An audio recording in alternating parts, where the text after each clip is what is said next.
గోశాల నిర్మాణం చేయడం, గోవుని కాపాడడం, గోవుకి సేవ చేయడం, గోవుని పూజించడం, గోవుకి ప్రదక్షిణం చేయడం, గోవుకి గ్రాసం పెట్టడం, గోవుకి గరుకు స్తంభం వేయడం, గోవుని నిమరడం, గంగడోలు దువ్వడం, గోవుని రక్షించడం, ఇవన్నీ పరమోత్కృష్టమైనటువంటి పుణ్యకార్యములు. అందుకే పెద్దలు ఒక మాట చెప్తారు, అన్నిటికన్నా కష్టం ఏది అంటే అమ్మ వెళ్ళిపోవడమే.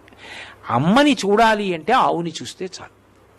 ఆవు వంక చూస్తే అమ్మ వంక చూసినట్టే. నా పుట్టినరోజు నాడు అయ్యో మా అమ్మ లేదే, పాపం నా పుట్టినరోజుకి తొక్కుళ్ళడ్డు చేసి పెట్టేదే, ఆశీర్వచనం చేసేదే అనిపించింది అనుకోండి, ఆవు పాలు తెచ్చుకు తాగాననుకోండి, మా అమ్మ చేత్తో చేసి పెట్టిన ప్రసాదం నేను తినేసినట్టే.